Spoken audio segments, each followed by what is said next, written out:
Este es un vídeo complicado y seguro que va a causar mucha polémica, pero no por ello vamos a dejar de hacerlo.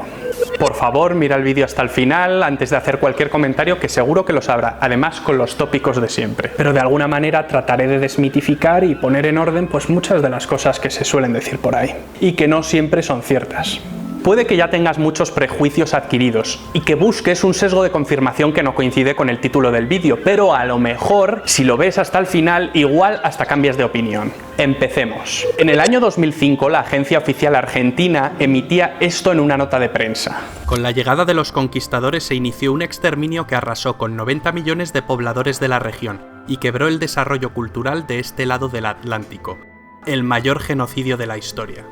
Estas mismas palabras las suscribía el presidente de Venezuela, Hugo Chávez, que decía que de los 90 millones de nativos que había en América a finales del siglo XV, 200 años después solo quedaban 3 millones de aborígenes. Hugo Chávez también inició una campaña contra la hispanidad, cambiando la fiesta por el Día de la Resistencia Indígena y derribando estatuas de Colón por genocida. Un genocidio es el exterminio o eliminación sistemática y deliberada, esto es importante, de un grupo humano por motivo de raza, etnia, religión, política o nacionalidad. Una definición que encaja con los crímenes y persecuciones contra el pueblo armenio por parte del Imperio Otomano tras la Primera Guerra Mundial. También encaja con la solución final de Adolf Hitler, principalmente contra los judíos, o el genocidio contra los aborígenes de Tasmania por parte de los colonos británicos a comienzos del siglo XIX. Si atendemos a esta definición, los españoles no cometieron ningún genocidio en América. Sí, espera.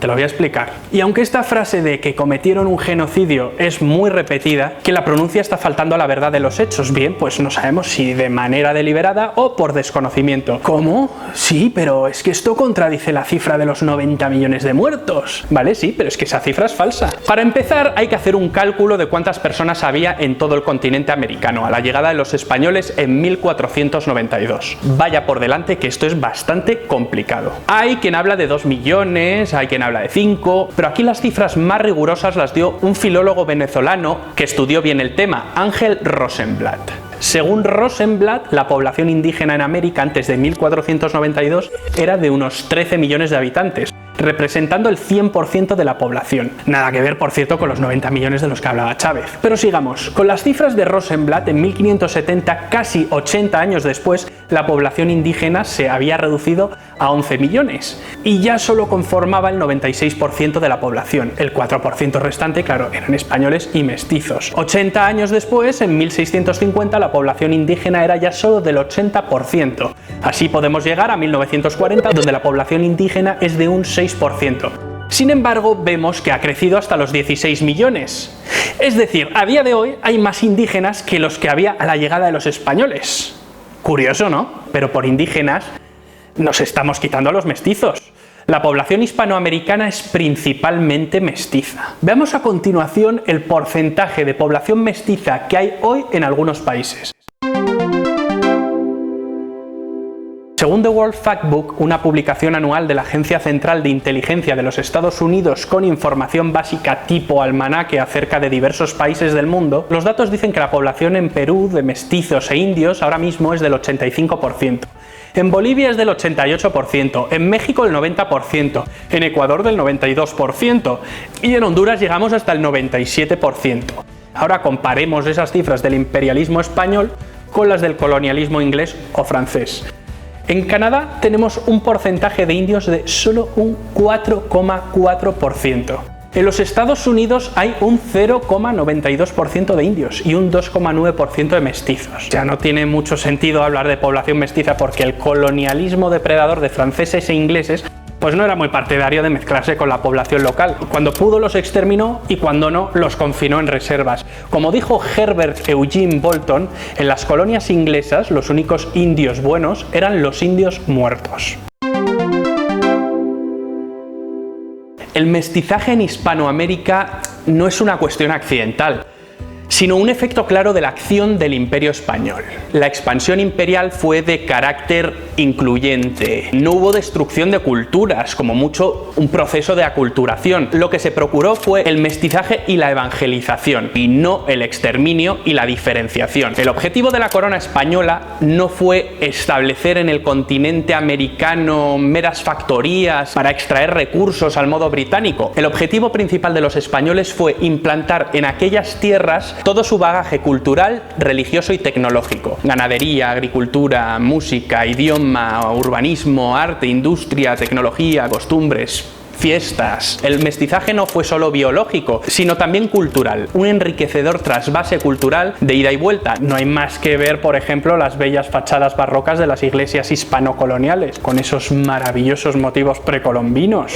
El imperio español, en este sentido, y como decía el filósofo Gustavo Bueno, fue un imperio generador, a diferencia del inglés, que encajaría dentro de la definición de imperio depredador. Además, como señala Pedro Insua, discípulo de Gustavo Bueno, en 1492, España contra sus fantasmas, casi todos los conquistadores tuvieron hijos naturales mestizos, empezando por Hernán Cortés, no siendo la condición racial obstáculo alguno para la promoción y ascenso social. Los españoles nunca hicieron violencia en nombre de la raza, como afirmaba Gregorio Marañón. Sin embargo, incluso con las cifras de Rosenblatt, encontramos una reducción muy grande en zonas como las Antillas en los primeros años. ¿A qué se debió? ¿A la brutalidad de los españoles? Es absurdo negar que hubo casos de brutalidad, pero esto no produjo una catástrofe demográfica. ¿Pero entonces a qué se debe el descenso? Pues se debe a los procesos de conquista y de aculturación, pero sobre todo, y esta causa es la principal, a las enfermedades que portaban los españoles. Por ejemplo, una epidemia de viruela que se desató en Santo Domingo entre 1518 y 1519 acabó con prácticamente toda la población local. Para que un genocidio exista, es muy importante que éste se produzca de manera deliberada. Los españoles no tuvieron ninguna intención de aniquilar a una población de manera sistemática y deliberada. ¿Te habrás preguntado alguna vez si hubiesen querido aniquilar a la población, quién hubiera trabajado en el campo y en las minas? Es algo bastante contradictorio, ¿no? No se sostiene. Las enfermedades fueron el culpable de la gran mortandad que hubo en América en aquellos primeros años. La merma poblacional implicó el contacto con agentes patógenos que portaban los europeos y los indios no estaban preparados para estos agentes patógenos. Enfermedades como la viruela generaron graves daños y provocaron multitud de muertes. ¿Sabían acaso los españoles que portaban esas enfermedades? ¿O las portaban deliberadamente? Obviamente no. Es más, es algo que preocupó bastante. De hecho, a principios del siglo XIX, España organizó la primera gran expedición humanitaria de la historia, conocida como la Real Expedición Filantrópica de la Vacuna o Expedición Balmis, por el nombre del médico que estuvo al mando del viaje. En esta gran gesta se llevó con éxito la vacuna de la viruela a todos los confines del imperio, transportando las cepas en cobayas humanas, concretamente niños huérfanos que fueron los auténticos héroes de la expedición. El propio inventor de la vacuna de la viruela, el médico inglés Edward Jenner, dijo sobre la expedición: "No imagino que los anales de la historia hayan aportado un ejemplo de filantropía tan noble y tan extenso como este".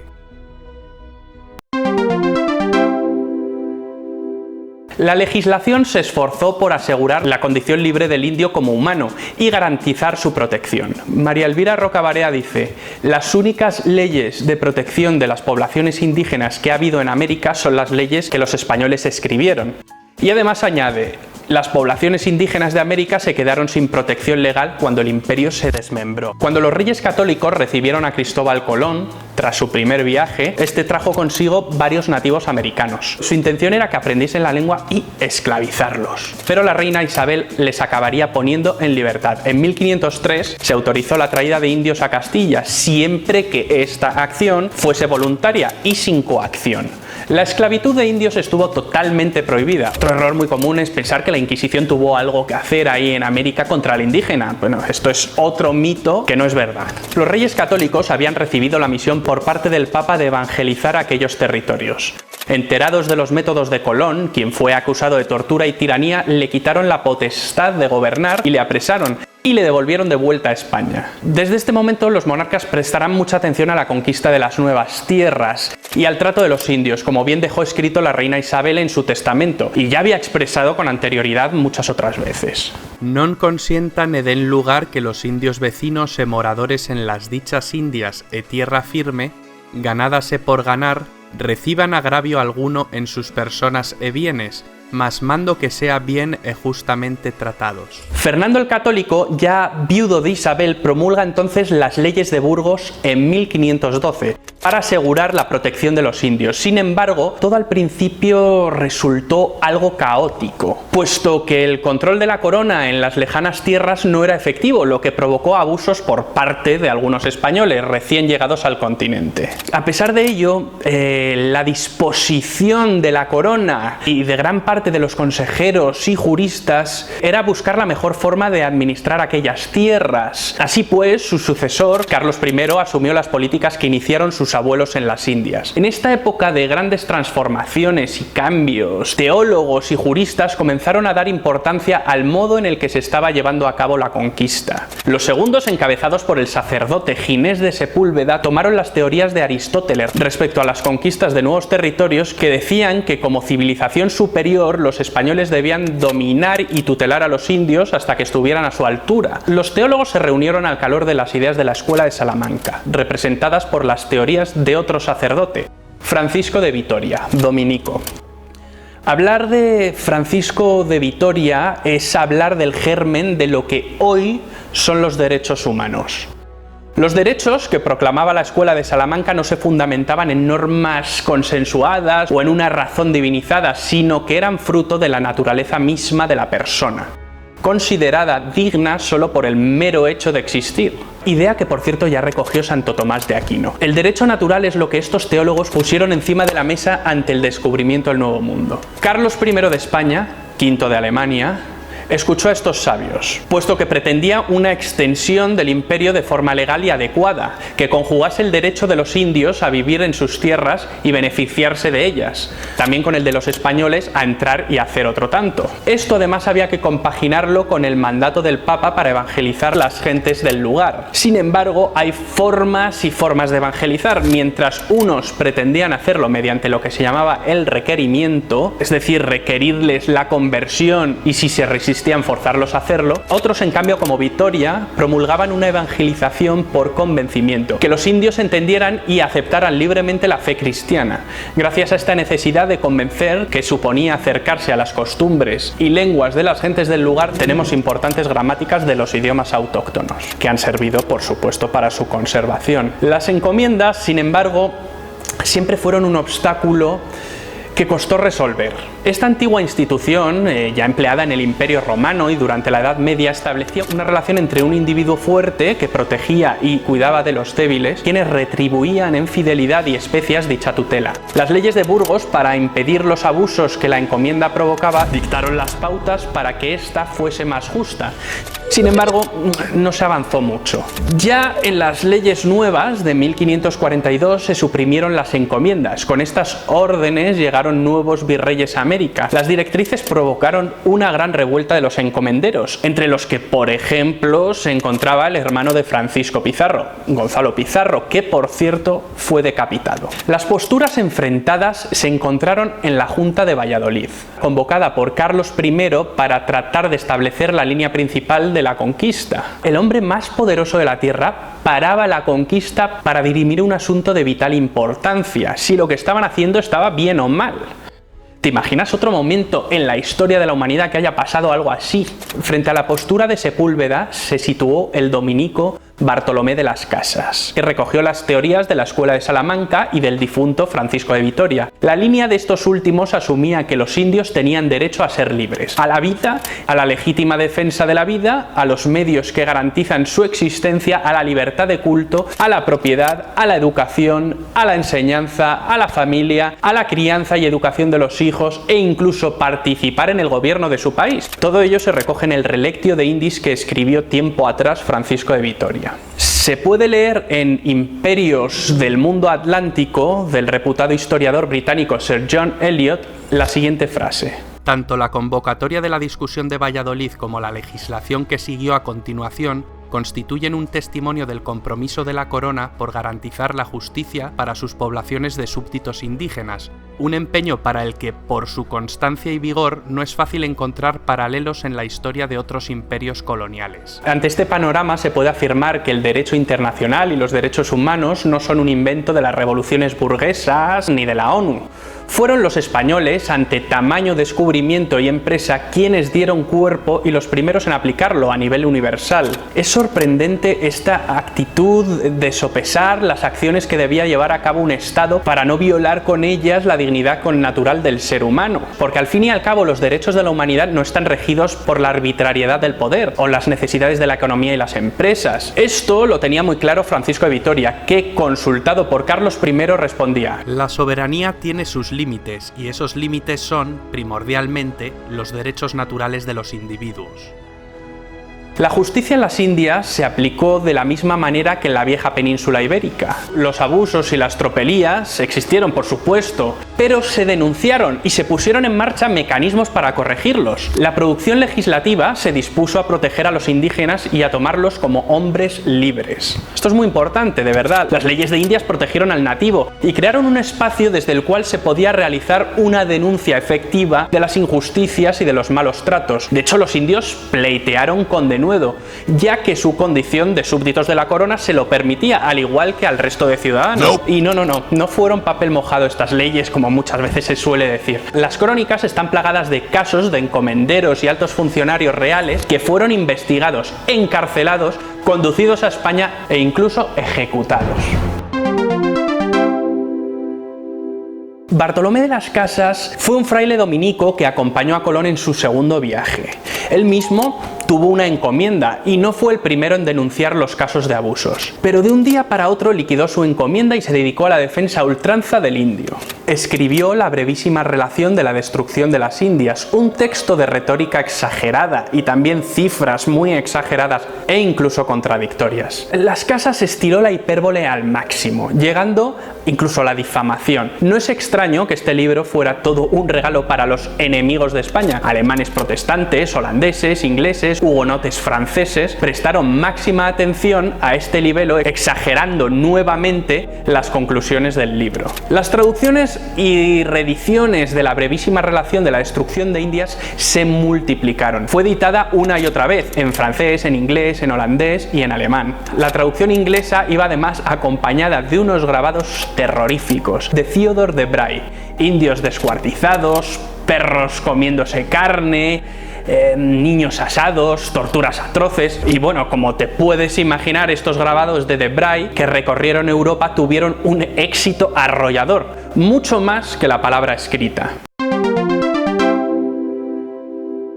Sí, claro, y hubo guerras y hubo muertes, las ha habido siempre en todas las conquistas que ha habido a lo largo de los últimos milenios, desde que el hombre es hombre y se inventó la guerra. Es algo irresponsable juzgar hechos pasados con la mentalidad actual, por ello vamos a ponernos las gafas del siglo XV y XVI y vamos a echar una mirada de cómo era el mundo, pues centralizar los hechos históricos acaecidos durante los primeros años de conquista en América como especiales, únicos y localistas es como mínimo una visión un tanto ñoña, lastimera, quizá algo egocéntrica y victimista. Si la historia la miramos como un conjunto de acontecimientos globales, en esa misma época de la llegada de españoles y portugueses a América, también se produjeron en Europa, Asia y África episodios igual de importantes. Un siglo antes del viaje de Colón, la peste negra había asolado Europa, una pandemia que acabó con la vida de un tercio de la población europea. Ya un siglo después se produjo la toma de Constantinopla por los turcos en 1453. Un acontecimiento de vital trascendencia que alteró el tablero geopolítico. Por esa época un tipo llamado Vlad Tepes, de sobrenombre El Empalador, hacía de las suyas ensartando a miles de turcos como si fueran un pincho moruno. Por otra parte, los reyes católicos, antes de financiar el descubrimiento, finalizaban con la toma de Granada de 1492 la ansiada reconquista, restaurando de alguna manera lo que siglos atrás había sido el Regnum Gotorum. Estallaba después la Guerra de Nápoles entre España y Francia, con importantes batallas como la Batalla de Seminara. En la Batalla de Ceriñola de 1503 se usaron por primera vez armas de fuego que destrozaban la carne. Unos años más tarde, los turcos vencían a los mamelucos y se apropiaban de Egipto y Arabia. El Imperio Islámico Songhai dominó el África Occidental durante casi todo el siglo, expandiendo su influencia hasta que las luchas fratricidas lo debilitaron, siendo conquistados por fieros mercenarios. Cuando Carlos I llegó a España, tuvo que sofocar la gran revuelta de las comunidades. La monarquía hispánica y el Sacro Imperio Romano Germánico vencían a Francia en la batalla de Pavía en 1525. Al año siguiente, el Imperio Otomano vencía a Hungría en la batalla de Mohacs, donde falleció el propio rey Luis II de Hungría. Por esa época también el pirata Barbarroja, temido en todo el Mediterráneo, arrasó el sur de Francia y conquistó Argel y Túnez. Era un milagro por esa época no ver moros en la costa. Decenas de miles de europeos cristianos eran capturados por los piratas berberiscos en incursiones de barcos para esclavizarlos. También hacía tiempo que los portugueses habían empezado a comerciar con esclavos africanos. En 1527 se produce el saqueo de Roma por tropas del emperador. 20 años más tarde es coronado Iván IV de Rusia, el famoso Iván el Terrible, el que mató a su hijo probablemente en un arrebato de cólera. Fue el primer zar de la historia de Rusia, después de una guerra civil con múltiples asesinatos, matanzas e incendios en Moscú que destruyeron distritos enteros. Los rusos fueron extendiéndose hacia el este. Durante el asedio de Kazán de 1552 se produjeron decenas de miles de muertos. En la India, el imperio mogol fue derrotando uno a uno a sus enemigos y gobernó la India durante 2 siglos con mano dura. En 1571 se produjo una batalla de proporciones épicas, la batalla naval de Lepanto entre la Liga Santa y el Imperio Otomano, la más alta ocasión que vieron los pasados siglos ni esperan ver los venideros, como diría Cervantes. Al año siguiente se producía la matanza de San Bartolomé, dentro de las cruentas guerras de religión europeas tras la irrupción del protestantismo. Fueron asesinados unos 3000 hugonotes en una sola noche. Miles más fueron asesinados los días siguientes. Por otro lado, los españoles seguían muy preocupados con la guerra anglo-española, incluso en el Pacífico, dando batalla a piratas y samuráis en Cagayán, Filipinas, pero sobre todo se desangraba con la costosa e inacabable Guerra de Flandes, llena de jornadas bélicas. A finales del siglo XVI se producían las invasiones japonesas de Corea. Bien, como vemos, el mundo por entonces era violento y cruel. Y pasaban muchas cosas, y no por ello estamos hablando continuamente de genocidio, genocidio, genocidio. No. Y solo hemos hablado además de algunos eventos, hubo muchos más, pero es imposible contarlos todos. Pero es que además el Imperio Español estuvo demasiado ocupado con sus asuntos particulares como para priorizar los asuntos del Nuevo Mundo. Dejaron la empresa en manos privadas y las noticias que llegaban con cuentagotas. ¿Y qué? Pues hablaban de pequeñas escaramuzas protagonizadas por un puñado de españoles en tierras selváticas, lejanas, desconocidas, perdidas, y tierras que no tenían una gran relevancia, al menos durante los primeros años de conquista, en lo que era el orden cultural del mundo por entonces conocido. Volvamos a una trampa que nosotros mismos hemos cometido al enunciar este apartado, como y nos conquistaron. Un hispanoamericano puede decir, nos conquistaron, sí, pero ¿quiénes? ¿Los españoles? Vale, pero ¿los españoles de ahora? No, los abuelos de los españoles de ahora. Bueno, los abuelos de los abuelos de los abuelos, que eran muy malos y eran muy genocidas. Pues no, siento decirte que esto no es así. Los abuelos de los españoles de ahora probablemente se quedaron en la península y nunca viajaron a América. Entonces dime, ¿qué culpa tienen los españoles de ahora? Hay una anécdota que os voy a contar que es muy divertida. Una vez en México, un periodista mexicano le preguntó a Arturo Pérez Reverte si no tenía remordimientos por ser español y genocida. Ustedes vinieron a América a violar a mujeres y a destruir nuestra civilización, argumentó. Pérez Reverte pues se quedó pensativo y le preguntó que cómo se apellidaba. Y este tío le dijo que se apellidaba Sánchez. El escritor, me imagino que intentando disimular su sonrisa, le aclaró, vale, mis abuelos nunca fueron a América, el que por lo visto sí vino fue el abuelo de usted, aquel señor Sánchez. Vamos a centrarnos, por ejemplo, en Hernán Cortés.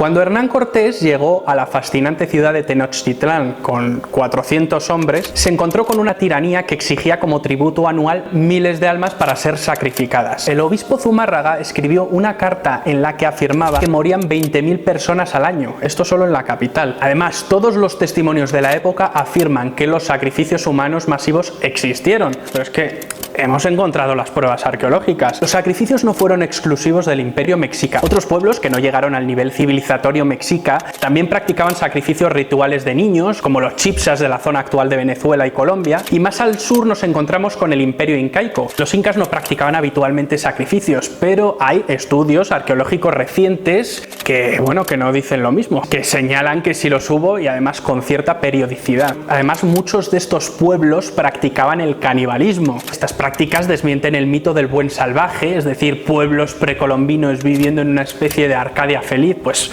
no, ni mucho menos. Pues todo esto, imagínate, todo esto debió horrorizar a los españoles. Pero además, ¿cómo un puñado de hombres pudo poner en jaque al gran imperio mexica? Pues porque la conquista, como se suele decir, la hicieron los indios. Derrocar a Moctezuma no hubiese sido posible sin las alianzas con los tlaxcaltecas, los totonacas y otros pueblos tributarios de Tenochtitlán que se aliaron con Cortés. Cortés fue un gran diplomático y por supuesto un gran general, y hay que decir que la mayor parte de los nativos vio con gran alivio el final de la dominación mexica. Y aunque suene incorrecto, para muchos indios Cortés fue un libertador.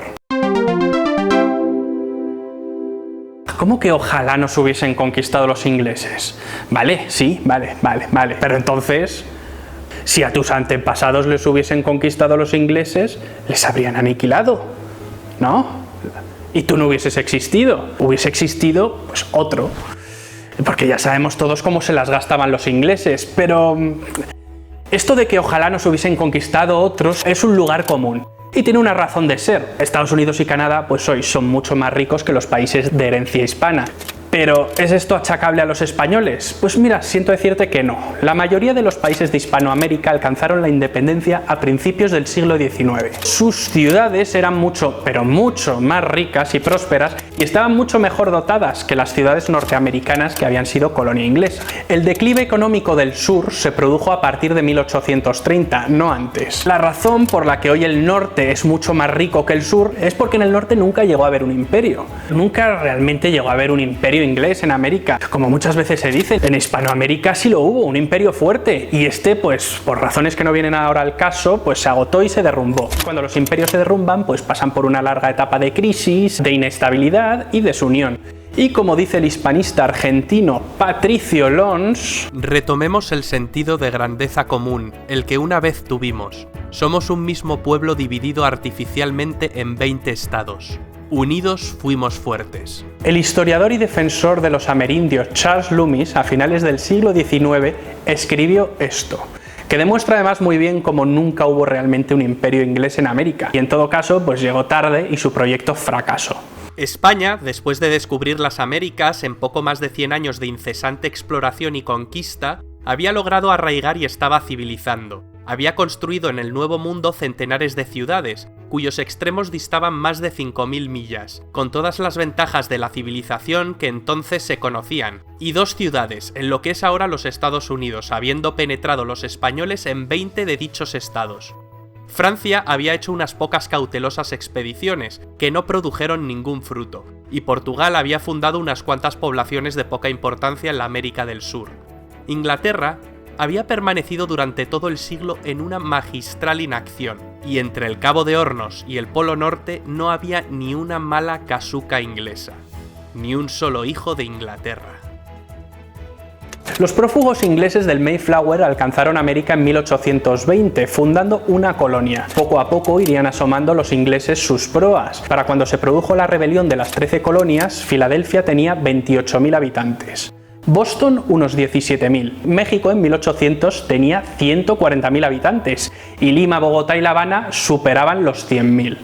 para que veáis un poco la diferencia, ¿eh? Ya hemos dicho que el imperio inglés fue un imperio depredador, no se mezcló con la población local. A los nativos los apartaron, los mataron y los expulsaron más allá del río Mississippi. El interés de los ingleses en América era mercantil. Declara colonias a sus posesiones con el fin de explotarlas sin establecer ninguna estructura administrativa. Pero como explica Borja Cardelús, director de Civilización Hispánica, España traslada toda una estructura de Estado. Llama provincias a sus posesiones y crea una compleja estructura administrativa de virreinatos, gobernaciones, capitanías, cabildos.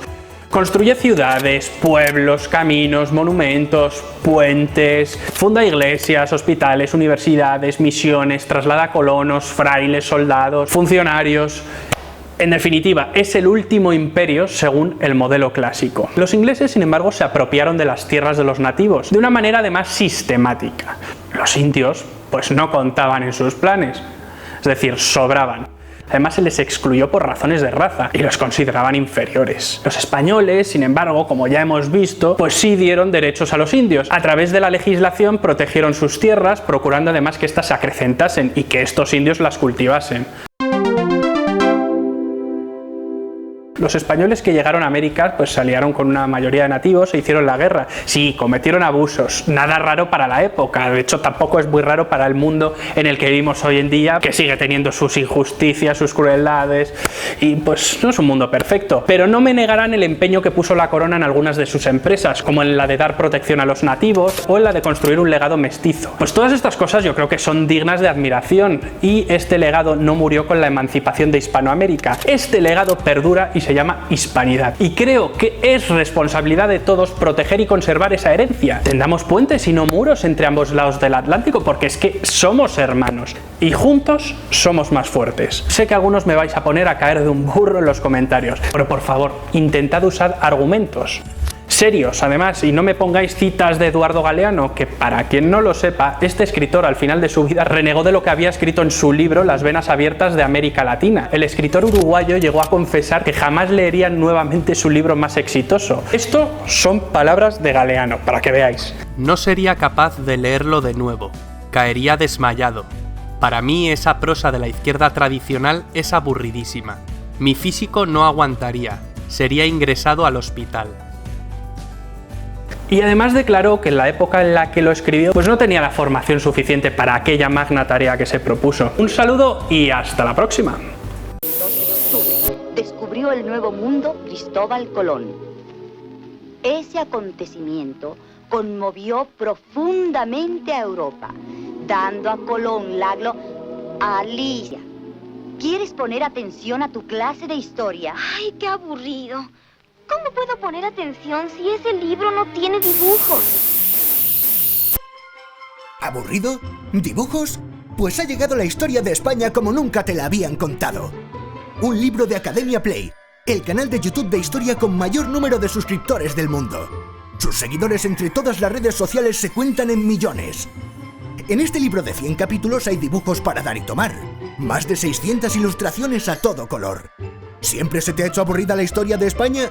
Pues eso es porque nadie te la ha contado como es debido. La historia de España es apasionante.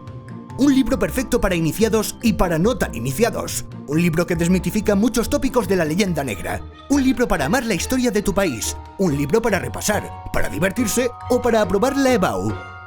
Además, algunos capítulos incluyen códigos QR que te llevan a algunos vídeos del canal de Academia Play que amplían la información. ¿A qué esperas para hacerte con la historia de España como nunca te la habían contado? Haz de tu experiencia de aprendizaje algo épico.